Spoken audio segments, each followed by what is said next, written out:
ராகவ், நடந்தது நினைச்சு பெருசா வருத்தப்பட்டுக்காத. என்னைக்கு இருந்தாலும் இது நடக்கிறது தானே. ஏய் விஷால், எப்படி நான் வருத்தப்படாம இருக்க சொல்ற? எனக்கு பிடிச்ச பொண்ணை நான் கல்யாணம் பண்ணிருக்கேன். அவன் வயித்துல என் குழந்தை வளருதுடா. ஆனா எதையுமே முழுசா என்னால சந்தோஷமா அனுபவிக்க முடியல. முதுகுக்கு பின்னாடி யாரோ கூடவே வர்ற மாதிரி பயந்து பயந்து ஒவ்வொரு நாளையும் கடத்த வேண்டியதா இருக்கு. நான் ரொம்ப கோழையா இருக்கேன்டா விஷால். டேய் ராகவ், என்னடா நீ ஏன் இப்படி எல்லாம் பேசுற? பின்ன என்னடா, கல்யாண மண்டபத்துல அம்மா சொன்னதை மறுத்து நான் வர்ஷினியை தான் கல்யாணம் பண்ணுவேன்னு நின்று இருந்தா இன்னைக்கு இவ்வளவு பிரச்சனை வந்திருக்காதுல்ல. இந்த பாரு, ரொம்ப யோசிக்காத. இல்ல விஷால், என்னால யோசிக்காம இருக்க முடியல. வர்ஷினி ஏற்காடு வரவே மாட்டேன்னு சொன்னா. ஆனா நான் தான் அவளை கம்பல் பண்ணி வர வச்சேன். அங்கேயாவது நான் ஒழுங்கா இருந்திருக்கணும்ல. இந்த பாரு ராகவ், இப்ப எதுக்கு நடந்த எல்லா தப்பையுமே உன் தலைமையில ஏத்திக்கிட்டு இருக்க? இதுவரை நடந்ததுக்கெல்லாம் நீ எப்படி பொறுப்பாவ? இல்லடா விஷால், நடந்தது எல்லாத்துக்கும் நானே தான் காரணம். உனக்கு வர்ஷினிய ரொம்ப பிடிக்கும்னு தெரிஞ்சோம் ஸ்ரீஜாவை கல்யாணம் பண்ணிக்க சொல்லி கம்பல் பண்ணது அம்மா. நியாயமா பார்த்தா நீ அம்மா மேலதான் கோவப்படணும். அதை விட ஏற்காடுல உங்க 2 பேருக்கும் நடுவுல நடந்ததுக்கு நீங்களா காரணம்? எல்லாத்துக்குமே அந்த ஃப்ராட் ஸ்ரீஜா தானே காரணம். என் வருத்தமே அதான்டா. எனக்காக நீயும் இசையும் எவ்வளவு பெரிய ரிஸ்க் எடுத்திருக்கீங்க. வர்ஷினியை காப்பாத்த இசை எவ்வளவு பெரிய போய் சொல்லிருக்கா. என்னால எங்க லைஃப் மட்டும் ரிஸ்க்ல இல்ல, உங்க லைஃபையும் ரிஸ்க்ல வச்சிருக்கேன்.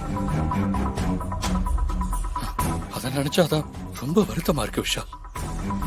இந்த பாரு, நம்மள மீறி நடக்கிற விஷயங்களை நாம ரொம்ப யோசிக்க கூடாது. இவ்வளவு நடந்தும் கூட நீ வர்ஷினி பக்கம் தானே நிக்கிற.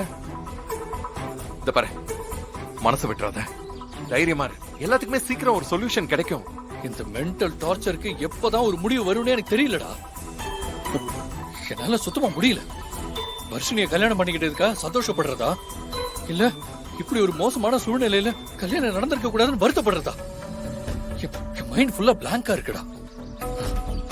இதுக்கெல்லாம் மெயின் ரீசனே அந்த ஸ்ரீஜா தான். அவளை நினைச்சாலே எனக்கு அவ்வளவு கோவமா வருது. ரிலாக்ஸ் ராகவ், எல்லா பிரச்சனைக்குமே ஒரு தீர்வு இருக்குடா. அந்த ஸ்ரீஜா இந்த வீட்டை விட்டு நிரந்தரமா துரத்துறதுக்கு என்கிட்ட ஒரு ஐடியா இருக்கு. நீ எதுக்கும் கவலைப்படாத. இசை, அத்தை உட்காந்து சாப்பிடுமா? ஐயோ அத்தை, பரவாயில்ல அத்தை, நான் அப்புறம் சாப்பிட்டுக்கிறேன். என்னம்மா, இந்தா நீ சாப்பிடு ஃபர்ஸ்ட்.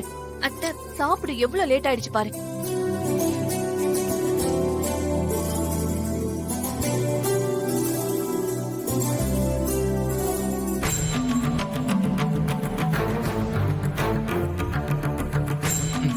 ராகவ், இப்ப ஆரம்பி சரியா இருக்கும் பாரு.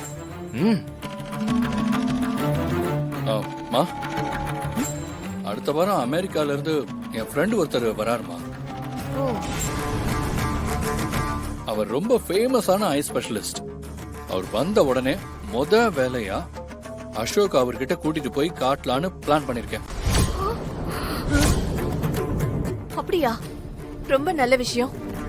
எப்படியோ அசோக்குக்கு அவன் பார்வை திரும்ப கிடைச்சிருச்சுன்னா அது போதும். வேற எதுவுமே எனக்கு வேண்டாம். ஆமா ராகவ். ராகவ், ஒரு நல்ல நியூஸா சொல்லிருக்க. எனக்கு ரொம்ப ஹாப்பியா இருக்கு.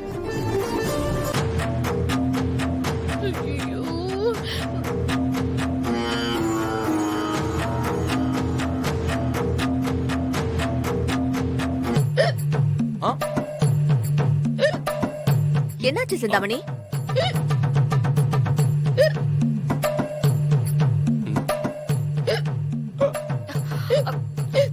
சிந்தாமணி, என்ன ஆச்சு? தண்ணி குடிங்க. தண்ணிய குடி சிந்தாமணி. முதல்ல எடுத்து குடி. குடிக்கிறேன் குடிக்கிறேன்.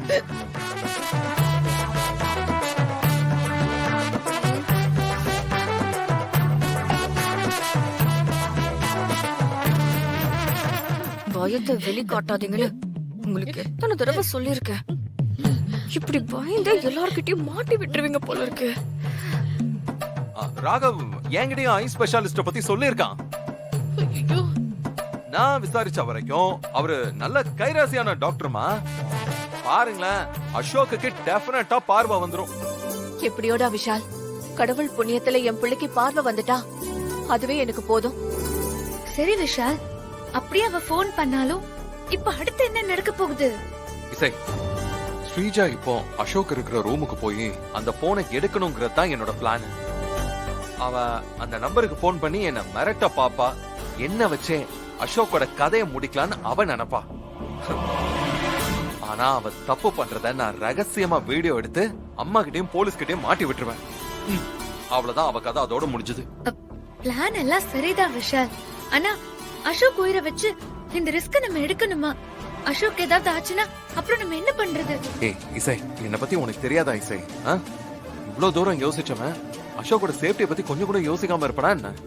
இத பாரு, அவனுக்கு ஒரு சின்ன ஆபத்து கூட வராது. ஸ்ரீஜா தான் அசோக்க கொல்ல பாக்குறான்னா எல்லாரையும் நம்ப வச்சு அவளை மாட்டி விடுறதுக்காக தான் நான் இந்த டிராமாவே ஆடுறேன்.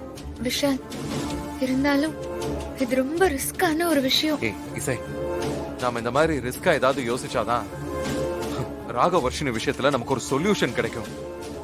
இப்ப பாரு, ஸ்ரீஜா கண்டிப்பா எனக்கு கால் பண்ணுவா.